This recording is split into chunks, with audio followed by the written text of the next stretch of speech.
सुप्रभात। जो हमारी कक्षा 10 और बाल 12 के बालक बालिका हैं, ध्यान दें। आज मैं आपको वह तरीका बताऊंगा निबंध लिखने का। पहले एक निबंध आप ईमानदारी से पढ़ लो।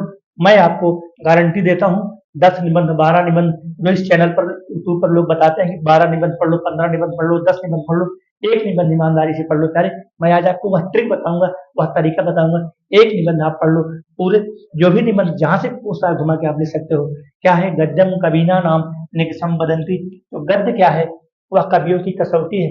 गद्य ही कवियों की कसौटी है, अर्थात पद्य से अधिक कठिन है गद्य लिखना। निबंध लेखन की जो महत्वपूर्ण बातें पर ध्यान देना। निबंध लेखन की महत्वपूर्ण बातें यारे, दो हेडिंग आप याद रखना। पहला प्रस्तावना, लास्ट में है उपसंहार।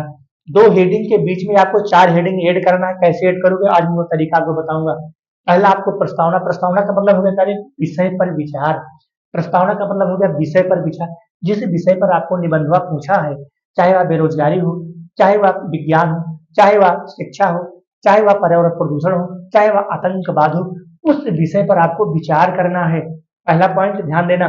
निबंध लेखन की महत्वपूर्ण बातें। एक निबंध पढ़ना है ईमानदारी से, 10 निबंध नहीं पढ़ना है, ध्यान रखना।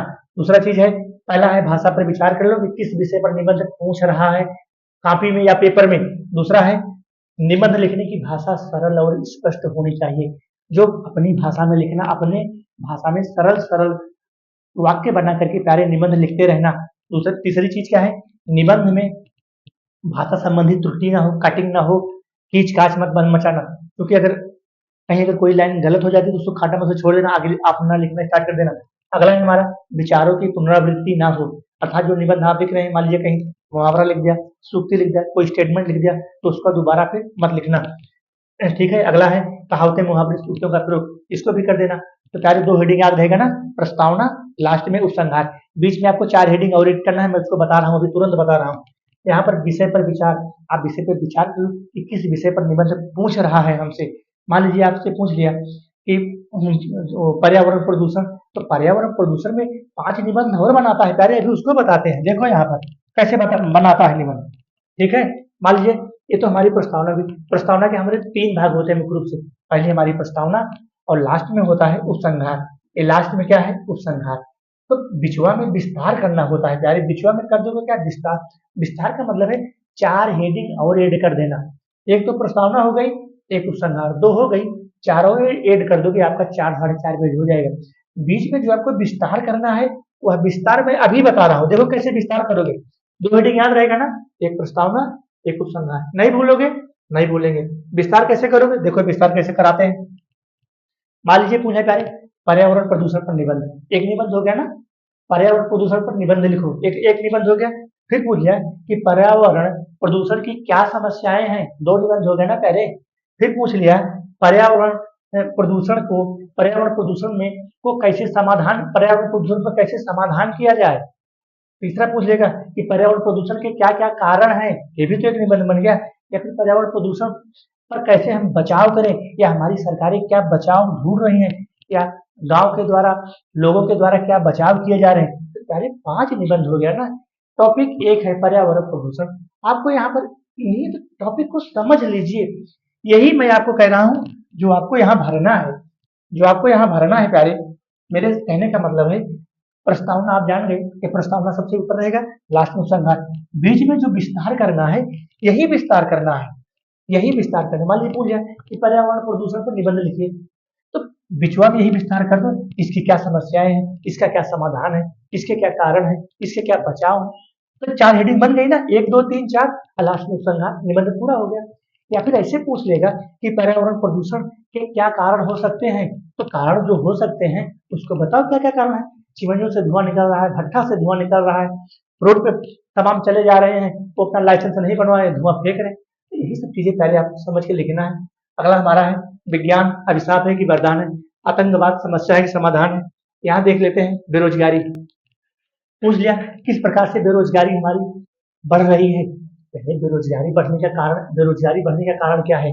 परिचित शिक्षा का अभाव है। आज भी रूरल एरिया में प्राइमरी विद्यालय नहीं है, गांव का विकास उतना तेजी से नहीं हो रहा है। तो भाषा पर विचार करने जा रहे, ये तुम्हारी भाषा है। ये जो बेरोजगारी है, ये आपकी भाषा है। तो भाषा का स्वरूप कैसा है? बेरोजगारी। बेरोजगारी कैसे कैसे आएगी?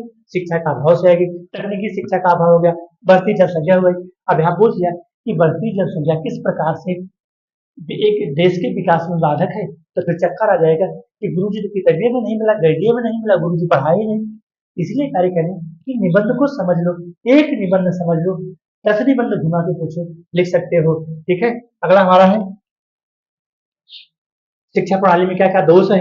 लघु एवं कुटीर उद्योग किस प्रकार से, अब यहाँ बना लेगा कि किस प्रकार से लघु एवं कुटीर उद्योग बेरोजगारी को दूर करने में सहायक है, ऐसे बना लेगा निबंध कि किस प्रकार से लघु एवं कुटीर उद्योग बेरोजगारी को दूर करने में सहायक है। तो लघु एवं कुटीर उद्योग की भूमिका को आप वहां दर्शा देना, जो हमारे छोटे उद्योग हैं।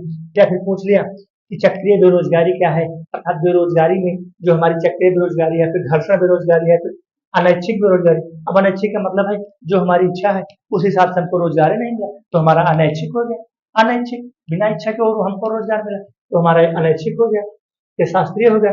ये हमारी चक्रीय हो गई, चक्र मतलब है कुछ सीजन काम मिला, कुछ सीजन काम नहीं मिला, तो चक्रीय बेरोजगारी में जाएगा। तो कार्य इस प्रकार से आपको निबंध को समझना है। अगर आप निबंध को समझ लिए तो मैं गारंटी दिलाता हूँ एक निबंध आप ईमानदारी से पढ़ लीजिए। जो लोग यूट्यूब चैनल पर चूतिया बनाते हैं, परेशान करते हैं कि 8 निबंध पढ़ लो, 12 निबंध पढ़ लो, 16 निबंध पढ़ लो, सब बेवकूफ बनाते हैं। पहले एक निबंध ईमानदारी से पढ़ लो और उसके भाषा के विचार को समझ लो। हम जो चीज आपको बताना चाहते हैं, हम प्यारे यहाँ आपको बताना चाहते हैं, हम आपको यहाँ बताना चाहते हैं। ठीक है, विषय पर विचार कर लो कि किस विषय पर हम निबंध लिखने चल रहे हैं, पॉइंट अपने आप बन जाएगा। ठीक है, लेखन में ध्यान रखना, विषय पर विचार करके लिखना। दूसरी चीज, भाषा अपनी भाषा में लिखना, भाषा सरल और स्पष्ट होनी चाहिए, विचारों की पुनरावृत्ति ना हो, कहावतें मुहावरों सूत्रों का प्रयोग कर देना अगर याद हो तो। ठीक है, अगला हमारा है तो हेडिंग आपको याद रहेगा, प्रस्तावना, लास्ट में उपसंहार। बोले याद रहेगा? हाँ याद रहेगा। बिचवा में 4 हेडिंग और ऐड कर देना। कैसे ऐड करोगे? देखो, अब ये पूछ लिया कि पर्यावरण प्रदूषण पर निबंध लिखना है, अभी 4 हेडिंग हो गई, समस्या हो गई, समाधान हो गया, कारण हो गया, बचाव हो गया। बस इसी को लिख दो यार, 10-10 लाइन, निबंध पूरा हो गया। जो भी आपको इसी दोनों के बीच में, प्रस्तावना और उपसंहार के बीच में, इन्हीं को 4 को ऐड कर लो। या फिर दूसरे विषय पर पूछता है तो यहाँ इन विषयों, अब विज्ञान है तो विज्ञान के बारे में बताओ, तो भाई विज्ञान से हमारी कितनी ग्रोथ हो रही है, क्या फायदा हो रहा है, क्या नुकसान हो रहा है।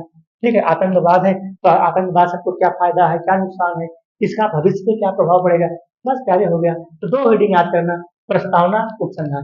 बीच में आप हेडिंग को ऐड करने की समझ पैदा कर लो, बस निबंध लिख लोगे, एक निबंध लिख लोगे आप। ठीक है, कार्य अगर हमारा चैनल आपको अच्छा लगे तो लाइक करो दोस्तों, और अपने दोस्तों तक शेयर करो। धन्यवाद।